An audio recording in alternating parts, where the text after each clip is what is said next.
He knocked once, then vanished forever. Welcome to Marple Mysteries. I am your host, Harrington.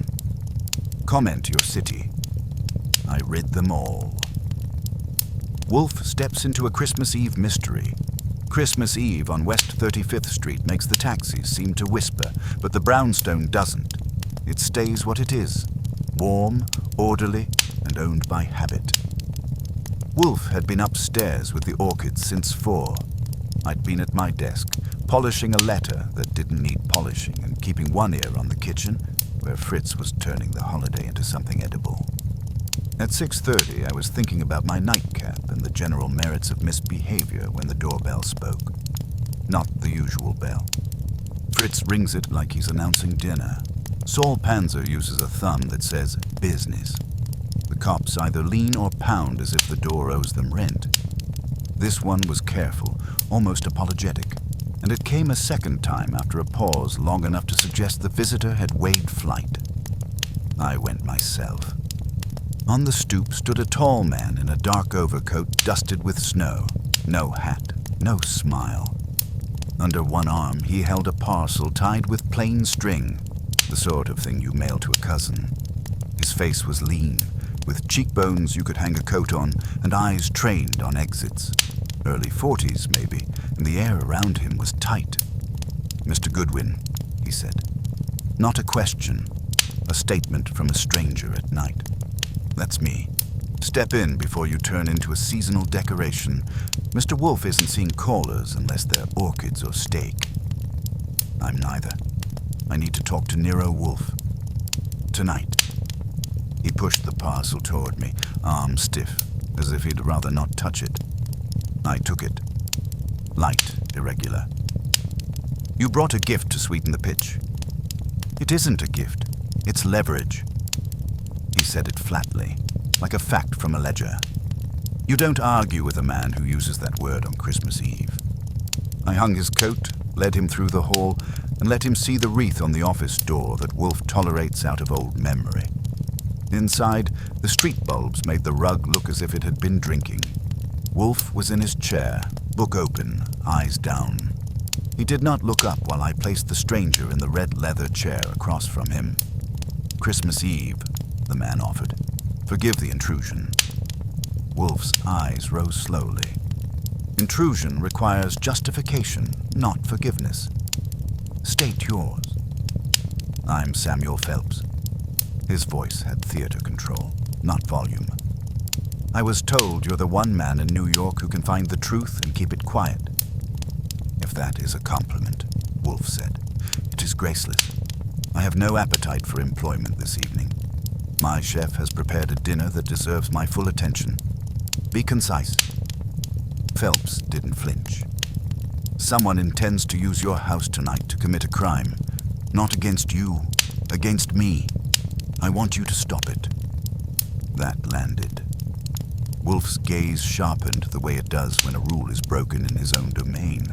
"My house, your brownstone, before midnight." He leaned forward, hands on his knees. Up close, the tiredness was in the set of his mouth, not his eyes. "I can't go to the police. I can't go to anyone else. If what I brought is real, you'll have to take me seriously." I said, "You might begin by telling us what crime, who's staging it, and why they picked our address for holiday sport." "Because the man planning it thinks you won't notice," Phelps said, looking past me to Wolfe. "He thinks Nero Wolfe stays in his chair and lets the world pass. He is wrong, and if you refuse me, Mr. Wolfe, I will be dead by Christmas morning." Wolfe sat still for a beat, then closed his book with care. "Mr. Goodwin," he said, without taking his eyes from Phelps, "inform Fritz that dinner will be delayed. Then open Mr. Phelps' parcel." I carried the parcel to my desk and used the brass letter opener that has never seen anything rougher than envelopes. The string came away easy, but the paper underneath was thick brown wrapping, sealed tight. Inside was a box. Inside that a spool of thin black wire, a thumb-sized metal cylinder with a slit and screw clamp, and a folded sheet of typed lines. "On the desk," Wolfe said. He hadn't moved, but the room had shifted from holiday to operating theater. I laid the pieces out and opened the sheet. Attach clamp to gas line. Insert wire through slit. Connect to timer unit. At 0, regulator pin retracts. I looked up. What gas line? What timer? Phelps answered before Wolfe could. That clamp fits a half-inch brass valve. The wire is nichrome. It heats fast. The cylinder is a regulator pin. You clamp it to a line, heat the wire, the pin pops, pressure vents. Quiet. You can empty a tank in minutes. Wolfe's eyes narrowed. A tank? In my house? In your cellar, Phelps said. The one feeding your kitchen range. Whoever built this knows your layout. He means to vent it, then arrange a spark handy. Not a blast that flattens blocks. A quick fire that looks accidental and finishes the man sitting here. That man being you, I said. Yes, Phelps said. He spoke like a man who had used up his panic. He thinks I'll die in a freak stove fire while visiting you on a holiday. No witnesses who matter. No questions that reach him. Wolfe made a small sound. You're telling me my house will be used as scenery for your murder. I'm telling you to stop it, Phelps said. I don't ask charity. I can pay. I can also explain why. Payment does not restore a burned kitchen, Wolfe said. Nor my peace, but my household is threatened, so I will listen. Who is he? Phelps hesitated, then said, Randall Coe. I knew the name. Coe Consolidated ran warehouses, delivery fleets, and enough politicians to keep the sidewalks salted. If Coe wanted a man dead, he could afford subtle. Wolfe looked to me. Archie? Coe makes problems vanish with lawyers, I said. Why would he bother with stove tricks? Because I can ruin him without a courtroom, Phelps said. I was his chief accountant. I found a second set of books. 2 days ago, I told him I was taking copies to the Attorney General after Christmas. He laughed. Then he asked me to come here tonight to make peace. He said he'd let you mediate. I asked why a house. He said, because Wolfe never leaves and accidents happen in kitchens. Wolfe's mouth tightened. He has spoken to me? This afternoon. Your driver answered. I heard Coe say he'd be here at 8 with a man bringing evidence to clear a misunderstanding. He mentioned a fee in advance.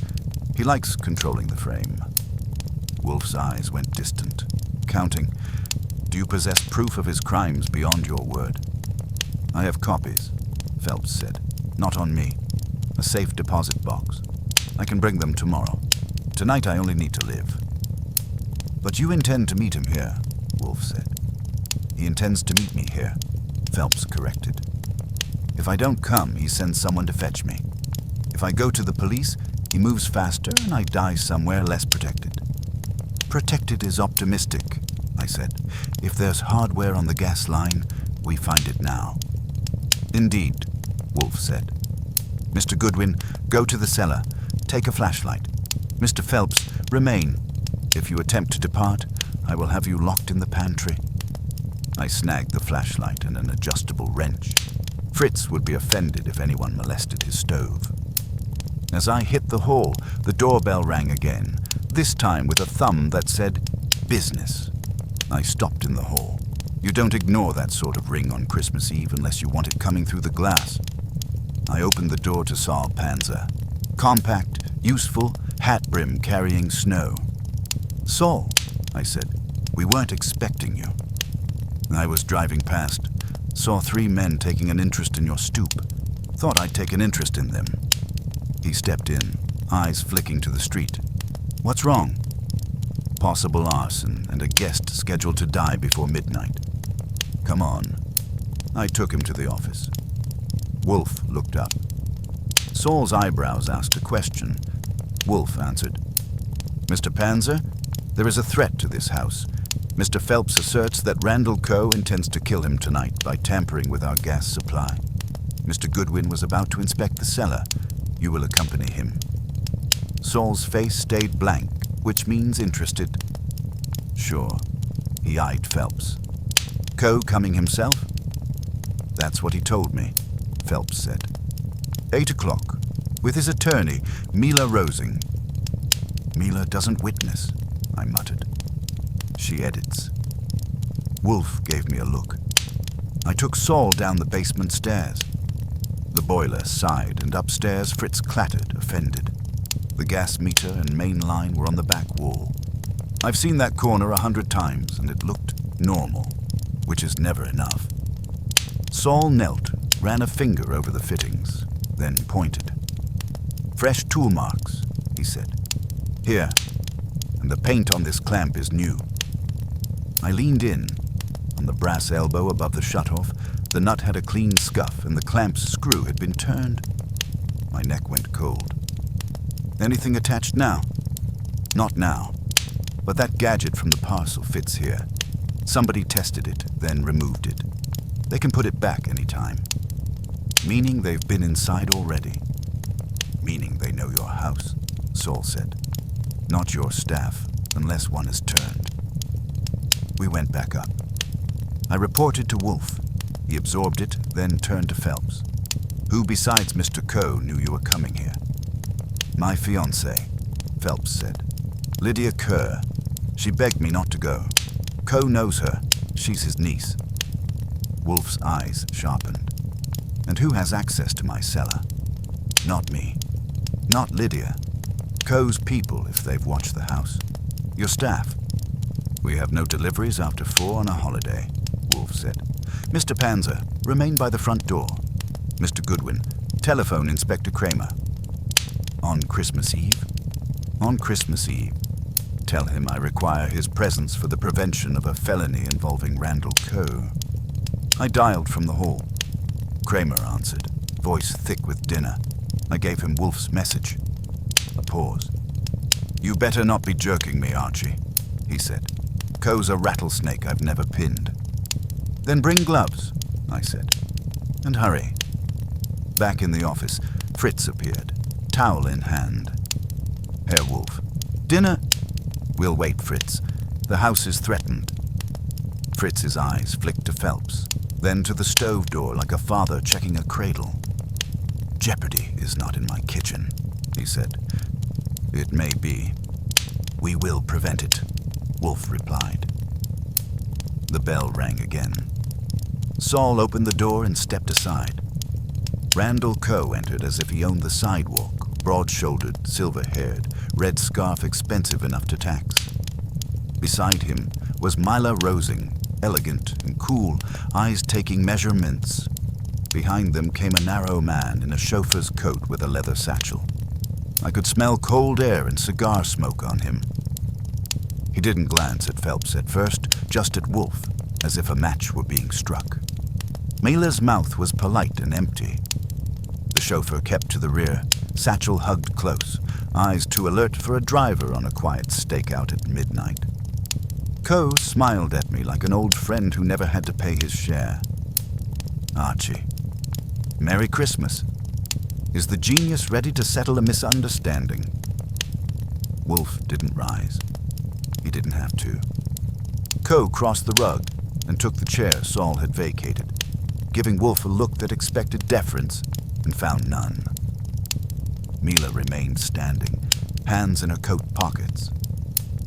The chauffeur hovered in the doorway like a prop waiting for a cue from the man who paid him. "Mr. Coe," Wolfe said, "you're late." "Traffic and goodwill," Coes replied. "I brought both, and I brought Mr. Phelps, who seems to have rushed ahead."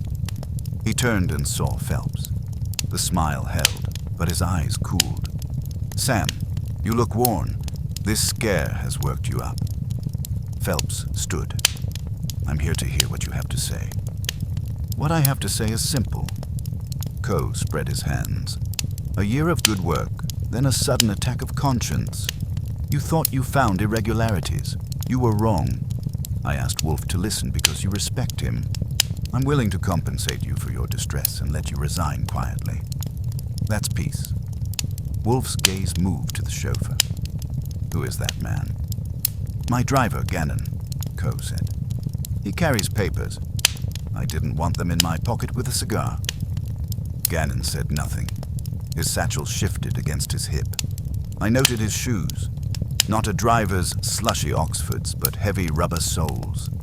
Saul's eyes noted them too. "Seat yourself, Mr. Gannon," Wolfe said. "He doesn't," Coe began. "He does," Wolfe said, and waited.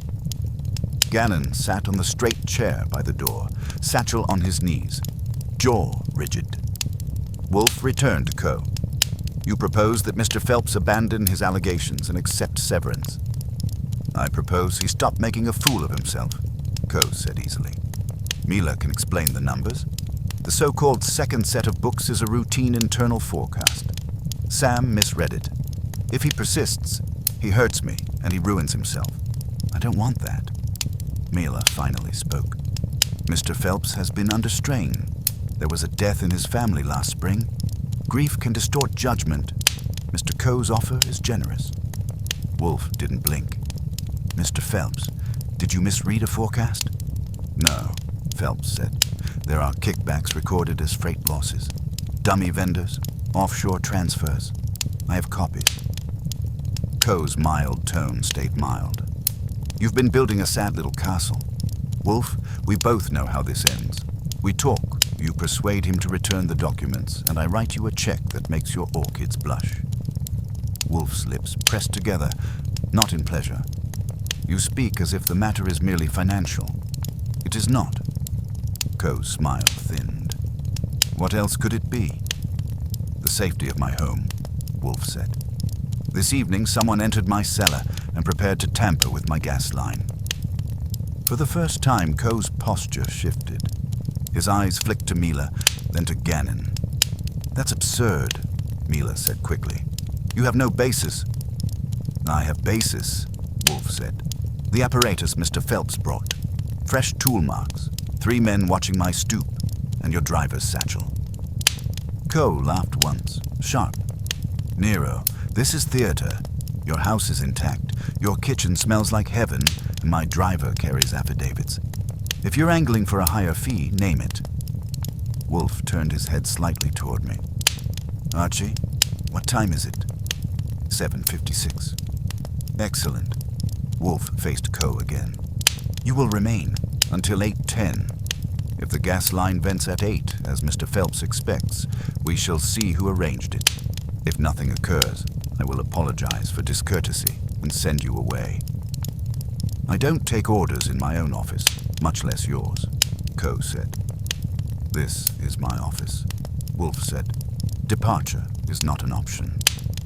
Coe stared, deciding whether to play the big man. Saul's quiet bulk by the door helped the decision along. Coe leaned back. "Fine, but if you're wrong, there will be consequences." "I am never wrong about my house," Wolfe said. The room settled into polite violence. Coe wore amusement, but his eyes kept sliding to Gannon's satchel. Phelps stood near my desk with the look of a man holding his breath in a storm. Mila hovered by the bookcase, cool as glass. Saul waited at the door, quiet and ready. At 8, sharp, a faint metallic tick came from below. Not loud, just wrong. Wolfe listened.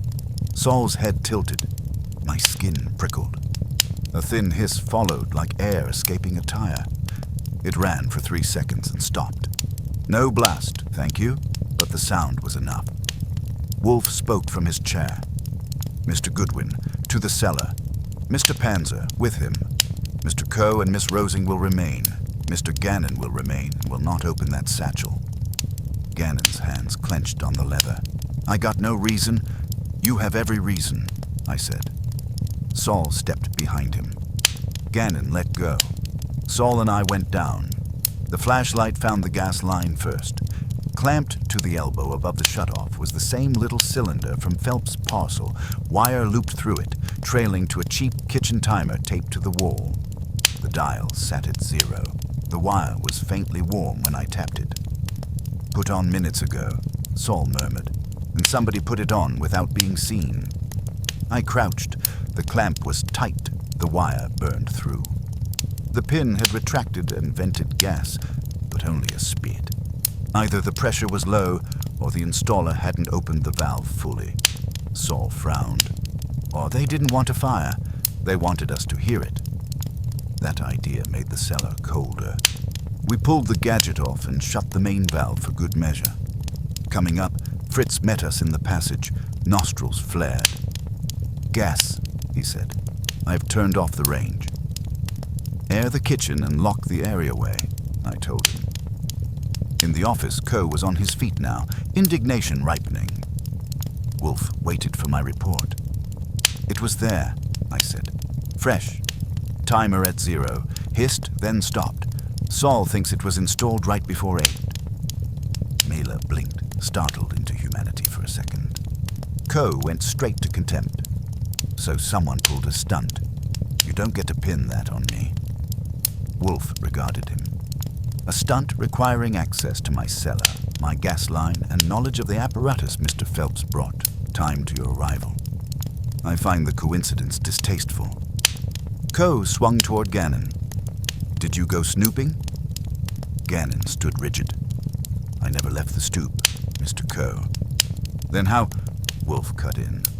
"There's another entrance to my cellar, the areaway door in the kitchen. Mr. Goodwin, was it locked?" "It was. Fritz is a pig-headed locksmith." "Then someone had a key," Wolfe said. Phelps' voice came thin. "Coe has been here twice. He could have copied one." Coe barked a laugh. "I don't file keys. If I wanted Sam dead, he'd be dead under a bus." "That is why this method was chosen," Wolfe said. "It does not resemble you. It resembles an accident. But you are not the only person who profits from Mr. Phelps' death." Mela's chin lifted. "Who else?" Wolfe ignored her. "Mr. Panzer, search Mr. Gannon's satchel." Gannon twitched. Saul's hand on his shoulder froze him. Saul opened the satchel and removed a thick envelope, a small brass key on a ring, and a wrapped object the size of a cigar case. He unwrapped it and set it on my desk. It was an identical cylinder to the one we'd just removed, with wire and a clamp attached. Coe stared. Myla's lips parted. Phelps sagged as if his bones had resigned. Wolfe's voice stayed mild. "Mr. Coe, I believe your driver is not your driver." Gannon's face went blank, then hard. Outside, a car door slammed, and upstairs the dinner clock ticked on steadily, indifferent, still. Coe lunged for the satchel, and Saul hooked a finger in his belt, setting him back in the chair. Gannon didn't move. He watched Wolfe with the calm of somebody who had rehearsed his lines. "Your name," Wolfe said. "Gannon," the man replied. "That's my name tonight." "You concede impersonation," Wolfe said. "You also concede possession of an instrument intended to violate my household and injure Mr. Phelps." "Why?" "Because Coe hired me." Coe made a sound. "Lie. I don't know you." "You hired a service," Gannon said. "You paid a man who knew how to get a key and a uniform. I deliver." "Randall, don't answer him," Mela snapped. Wolfe nodded. "Yet he has offered a thread." "Mr. Gannon, what man?" "A broker, Vito Rell. He said the job was simple. Make it look like a kitchen accident. The mark would be here at 8. Coe wanted a clean holiday." Phelps whispered. "Rell works for Coe. He fixes labor agreements." "I've never heard of him," Coe said. Wolfe's eyes stayed on Gannon. "How did you enter my cellar?" "Areaway door. Key." He jerked his chin at the brass key Saul had found. Wolfe turned to me. "Archie, fetch that door key from the kitchen ring." I did. Fritz keeps them on a hook by the pantry. The key matched ours except for a scratch on the bow. Someone had copied it, likely during a prior visit. I handed Wolfe the copied key, and he weighed it in his fingers as if it were a dead insect. Fritz had drifted to the doorway, face tight, and muttered something in German about sacrilege. Saul kept one hand on Gannon's shoulder, not hard, just present. The room smelled faintly of gas and cigar smoke, a mixture that didn't belong in any decent house. Wolfe's eyes didn't leave the man who had brought both. Outside, a car idled, its engine a patient threat there. "You are a professional incendiary," Wolfe said. Yet the gas line was opened only slightly. You could not have intended to kill anyone with that. It only had to start a fire, Gannon said. Kitchen full of gas. A pilot light. There you go. But the vent lasted seconds, Wolfe said. Timer was set short. He told me not to roast the house, only the accountant. That instruction suggests concern for my home, Wolfe said. Mr. Coe, are you tender toward it? Coe's face had cooled. Nero, this bum is trying to hustle his way out. I came to settle with Phelps. Your kitchen is your affair. The attempt to burn it is not, Wolfe said. Mr. Panzer, keep our guest. Archie, open the front door. I opened it. Inspector Kramer came in with 2 uniforms behind him. His eyes swept the room, landed on Coe, then on Gannon. All right, what's the Christmas miracle? Wolfe gestured to the cylinder on my desk. Mr. Coe is here as a prospective client. Mr. Phelps is a prospective corpse, and this man is not a driver. He has been caught with incendiary equipment and a duplicate key to my cellar. Kramer stared. That yours, Coe? Coe rose halfway. Outrageous. I'm being framed. Sit down before I help you, Kramer said, and Coe sat. He turned to Gannon. Where'd you get it? Vito Rell. Kramer's eyebrow lifted. Rell, where is he? Not here, Wolfe said. He brokered the attempt, obtained the key, and placed a man in Mr. Coe's entourage. The question is whether Mr. Coe intended homicide or whether Mr. Rell intended to implicate him. Kramer chewed that. You saying this driver's a plant? I'm saying he is a tool, Wolfe replied. And you want me to arrest who? Not yet, Wolfe said. Mr. Phelps has a fiancée, Lydia Kerr, niece to Mr. Coe. I wish her here. I also wish Mr. Rell. Inspector, you will find them for me. Kramer stared at Wolfe as if he had suggested caroling in a morgue. Find them for you? I've got a guy in your office with an arson rig and a key to your cellar. That's enough for tonight. Perhaps for you, Wolfe said. For me, it is the beginning. If Mr. Coe is guilty, I want him convicted.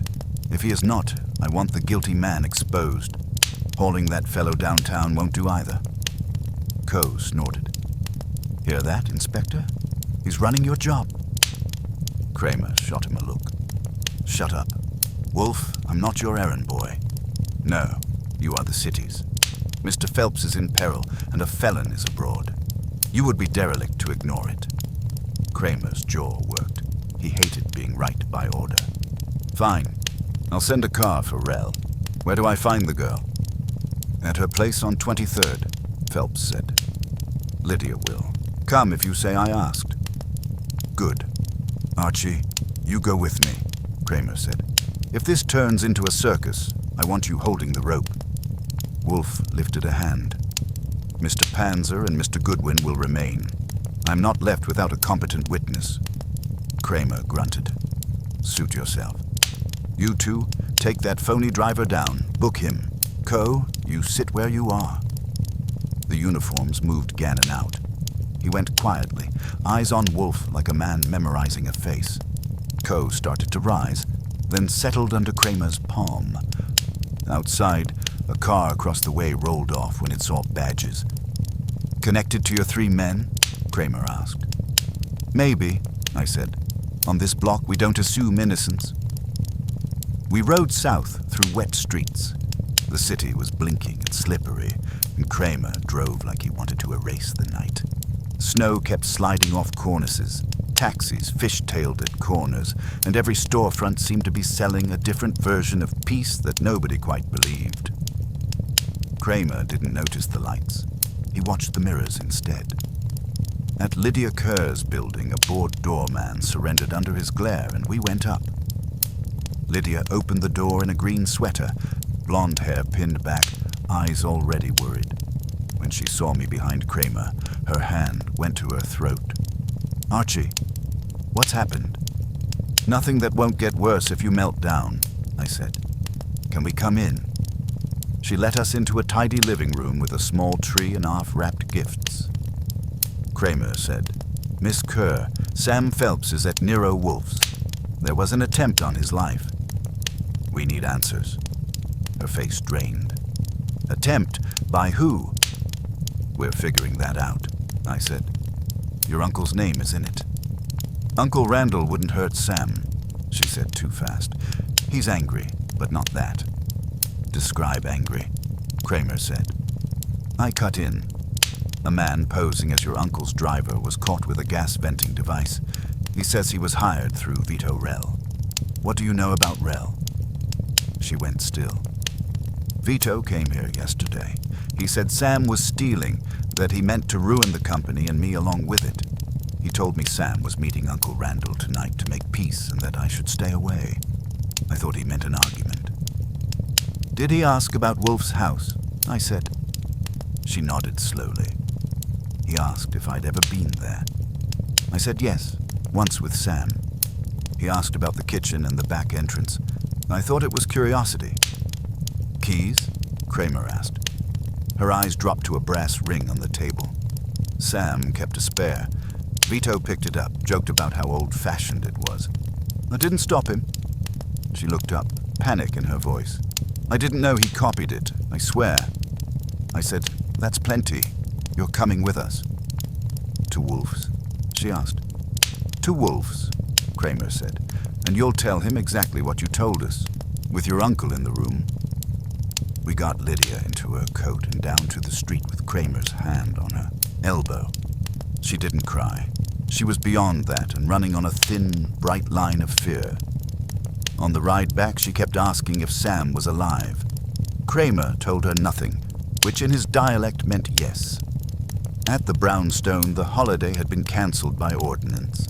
Even the tree in the room seemed to droop, lights blinking without conviction, like it had heard the news. Saul met us in the hall. "Rell's on his way," he said. "Cops picked him up at a club. He's loud." "Good," Kramer growled. "I like loud." In the office, Wolfe sat in his chair, still and complete. Coe was where we'd left him, big and impatient. Mela was a statue by the bookcase. Phelps stood when Lydia came in, and his face broke in relief. "Lyd," he said. She gripped his arm. "Sam, are you hurt?" "Not tonight," he said. "Thanks to Wolfe." Coe cleared his throat. "This is melodrama. Lydia, you should go home." She turned on him. "Uncle Randall, Vito Rell came to my apartment. He asked about Wolfe's kitchen. He handled Sam's spare key. I think he copied it." Coe's eyes snapped. "Vito? What the hell are you saying?" "I'm saying he used me," she said, voice shaking. "And he tried to kill Sam." Wolfe watched Coe as if timing a reaction. "Mr. Coe, your niece's statement aligns with the evidence. Mr. Rell obtained a key through her, planted an operative as your driver, and installed the device. The remaining question is motive." Mela said coolly, "Maybe to protect Mr. Coe. Sam's accusations would have destroyed the company." Phelps shook his head. "Vito hates you, Randall. You froze him out last month. He said you were getting soft." Coe's mouth compressed. "I cut him because he was stealing. If he did this, he did it to pin it on me." "Exactly," Wolfe said. "A perfect frame. An accountant threatens the Attorney General. Mr. Coe invites him here. A kitchen fire occurs while Coe is present. Suspicion hardens into indictment. Mr. Rell steps in as savior of the board. He acquires the company he could not loot. That is motive." Kramer snorted. "You're building castles again, Wolfe." "Castles rest on stones, Inspector. We have stones." The doorbell rang, sharp and official. Saul opened it and brought in 2 uniforms with Vito Rell between them. Rell was stocky, glossy-haired, cheeks ruddy from club lights. He protested, then saw Coe and lost color. "This is a setup," he barked. "Randall, you know me." Coe leaned forward. "I thought I did. Did you hire a man to pose as my driver and burn Wolfe's kitchen?" Rell's eyes darted to Mila, then Lydia, then Wolfe. "You're crazy," Wolfe said mildly. Mr. Rell, your denial is premature. You visited Miss Kerr yesterday. So, I warned her about the accountant. You handled Mr. Phelps' spare key. I didn't steal it. You copied it, Wolfe said. You then engaged a broker to obtain the device and an installer. Rell gave a short laugh. Who says? The installer, Wolfe said. He named you. Kramer nodded. And I've got the device, the key, and a cell waiting. Rell's shoulders sagged. Randall, listen. I didn't want anybody dead. I wanted a scare. Just enough smoke to make Sam drop his papers. Smoke doesn't need a duplicate driver, Wolfe said, nor a timer set to vent gas at the exact hour you assured Mr. Coe would be present. Your intention was elimination and implication. Rell's face hardened, then cracked. All right, I wanted him gone. He was going to ruin everything. But framing Randall? That's insane. Not if you meant to inherit, Wolfe said. Rell stared at him, speechless, and in that silence the truth sat down like a guest who had finally been invited. Rell licked his lips, hunting for a door that wasn't there. Inherit, he said. I'm a labor man, not a prince. I keep the docks from striking. I don't want a throne. You wanted access, Wolfe said. If Mr. Coe were arrested for homicide, the board would need an interim president. You are the only executive with reach and a taste for emergency. You would be appointed, then discover mismanagement, your mismanagement, by your predecessor, a cleansing with you in charge. Rell shook his head, the denial too fast. You're spinning. Am I? Wolfe asked. You were dismissed for pilfering. Mr. Coe barred you from the inner accounts. Mr. Phelps threatened to expose those accounts. Eliminating Mr. Phelps halts the exposure. Implicating Mr. Coe removes the barrier. You profit twice. Coe's voice went gravelly. Did you send that punk in my car? Rell opened his mouth and shut it. Mila said sharply, Don't answer. This is not a court. I am not a court, Wolfe said. I am an inconvenience. Inspector Kramer is a court's doorway. Choose which one you prefer. Rell's shoulders slumped. All right. I hired a guy to do the vent, but I told him no boom, no fire. Just gas enough to scare the accountant, make him drop his papers. I didn't want anybody dead. Phelps said, You told Lydia I was stealing. You threatened me. You wanted me dead. Rell snapped. I wanted you quiet. Dead men are permanent trouble. I wanted you panicked. Wolfe looked at him steadily.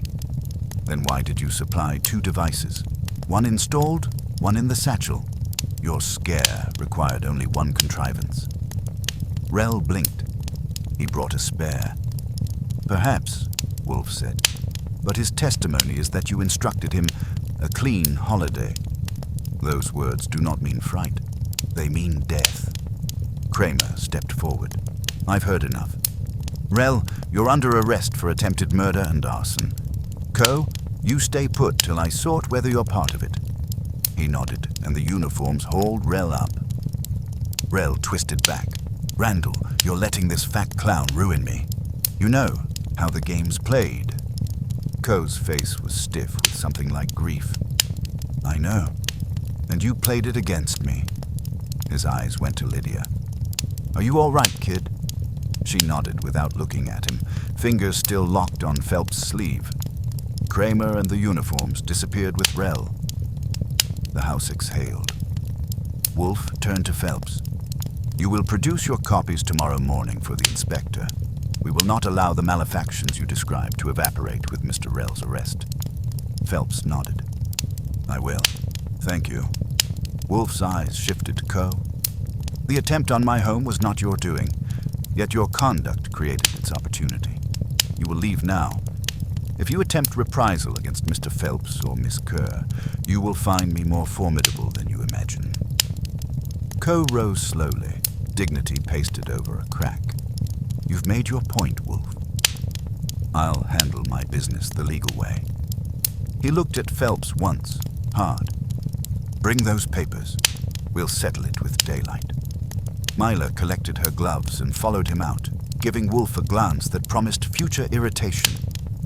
When the door shut, Fritz appeared like a man returning from exile. "Dinner is ruined," he said mournfully.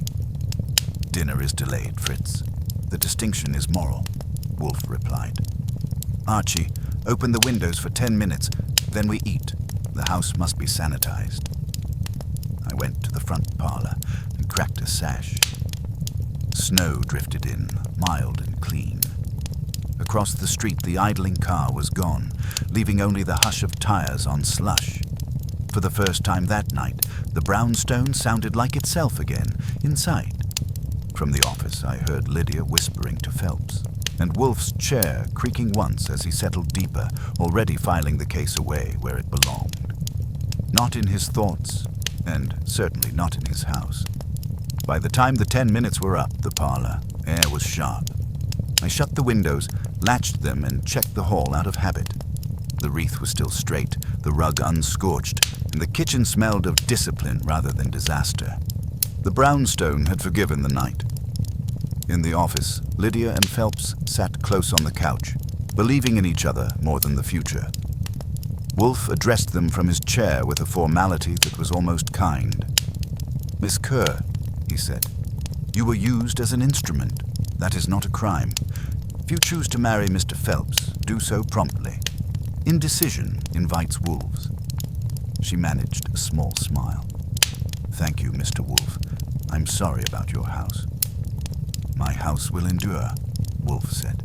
"Its occupants are less certain." He turned to Phelps. "You will present your evidence to Inspector Kramer at 11 tomorrow. If Mr. Coe seeks private settlement, decline.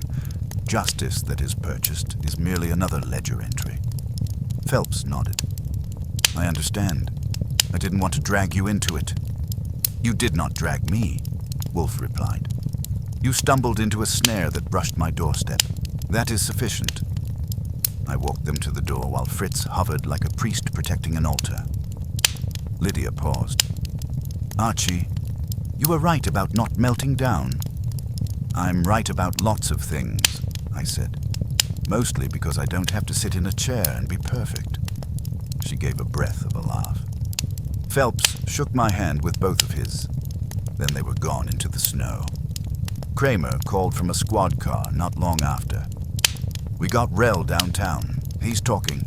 Your fake driver is too. Looks like you were right." "Try not to waste it," I said. "Merry Christmas." He grunted and hung up. Dinner arrived late but triumphant. Fritz served goose with chestnut stuffing. Wolfe ate in purposeful silence. I ate with the gratitude of a man who had smelled gas and wanted no more of it. The only sound besides silverware was the tick of the clock, back to measuring time instead of threat. Halfway through, Wolfe set his fork down and looked at me over his glass. "Archie, do you perceive the irony?" "I perceive several," I said. "Pick one." "That a man who trafficked in false accounts chose to counterfeit a key," Wolfe said. "It is a common defect to believe that if one deceit prospers, another will. Yet each new deceit increases the likelihood of collapse. Are you issuing a moral for Rel or Coe or the rest of us who occasionally borrow office pencils?" "I'm observing," Wolfe said, "that appetite, money, power, even revenge must be disciplined. The unbridled appetite becomes indistinguishable from vice. I considered that with some goose. Then I'm safe. My appetite is always bridled by your dining schedule." He snorted. "Your appetite is bridled only by convenience. Still, convenience is one of civilization's props." He lifted his glass slightly. "To Fritz, who preserved our hearth, and to the fortunate fact that fire was averted." Fritz inclined his head. I lifted mine, too. After coffee, we went back to the office. Wolfe picked up his book as if it had merely waited in the hall. I filed my notes, thinking about keys and ledgers and the way Christmas Eve had tried to make a fool of itself in our cellar. The brownstone was quiet again. I was still smelling smoke, and maybe that was the point. Trouble doesn't need to win to leave fingerprints. It only needs to try. The cellar would get a lock. Saul would bill us for his time, and Kramer would bluff Coe into daylight. Not bad for a night meant for carols. Wolfe turned a page. Archie. Yeah? Next year, he said. Hang 2 wreaths. Why 2? Because 1, he said without looking up, is evidently an invitation. Christmas morning came in pale and lawful, as if the city had signed a truce overnight. I was at my desk by 10, with coffee that tasted like repentance and a stack of paper that didn't. Wolfe had been upstairs since 9 with the orchids, pretending the world didn't exist until noon. My job was to remember it exists anyway. At 11 sharp, Phelps arrived with a flat tin box under his arm, and Lydia looking as if sleep had been a rumor. Kramer came 5 minutes later, hunched in his overcoat, smelling of precinct cigars. Saul Panzer drifted in behind him without knocking, and Fritz set out a tray as if we were about to discuss opera instead of felonies. Phelps opened the tin box and slid over a neat packet. Copies of the second books, he said, and the memos Vito Rell sent the board about my instability. Kramer leafed through, eyes narrowing. These'll do. Enough to make any jury sweat. Coe's going to say you forged them. He may try, Wolfe said from the doorway. He came down quietly and took his chair. But he will fail, because Mr. Coe is not the origin of your menace. Kramer looked up. You cleared him already. I cleared him of arson, Wolfe said. Not of greed. Note the essential fact. Mr. Rell could not have executed that attempt without Mr. Coe's invitation to this house. He needed Mr. Coe present as the incriminating shadow. Therefore, he did not merely seek to silence Mr. Phelps. He sought Mr. Coe's removal. Big shot plus dead whistleblower equals headline, I said. Only if the whistleblower's evidence vanishes, Wolfe replied. Mr. Rell did not know of your safe deposit box. He assumed all proof was in your possession. That is why his instruction was to destroy the kitchen but not the house. He wanted the papers to burn with you, leaving only motive and opportunity for Mr. Coe. Phelps blinked. So he wasn't protecting Randall. He was protecting himself. Precisely, Wolfe said. Eliminate you, implicate Coe, and the board begs Mr. Rell to steer a ship he had already bored holes in. That is the mechanism. Kramer grunted. Rell's in a cell. Coe's lawyers are already shouting. What do you want from me? 2 things, Wolfe said. Secure the safe deposit box and the originals before they are misplaced. Then confront Mr. Coe with Mr. Rell's confession and these records before he can weave a private settlement. You think Rell'll sing on Coe? He already has in fragments. Offer him the arithmetic of a plea bargain and he will provide a chorus. Kramer stood. All right, I'll do it your way. He jabbed a finger at Phelps. You stay available. If Coe comes near you, call me. Phelps nodded. Lydia squeezed his hand. They left after thanks. Wolfe waved away like lint from his sleeve. When the door shut, Wolfe turned to me. Archie, what have we learned? That Christmas Eve is overrated, I said, and that people who steal keys should get a hobby with fewer moving parts. He allowed a thin smile. We have learned that ambition without restraint is a solvent. It dissolves loyalty, prudence, and finally the ambitious. Sounds like Coe. About all of them, Wolfe said. Coe's vice invited the assault. Rell's vice engineered it. Mr. Phelps' virtue stumbled into it. The proportions differ, but the chemistry is the same. Fritz appeared with lunch, setting the tray down with the calm of a man who had reclaimed his kitchen. Wolfe inhaled. At least one appetite here is disciplined. I lifted my cup. Here's to that, and to 2 wreaths next year. Wolfe eyed me. 1 for caution, he said. 1 for contempt. Ignore either, and you invite a stranger. I watched snow drift outside. Then we'll hang them high, I said, and keep the matches in Fritz's pocket.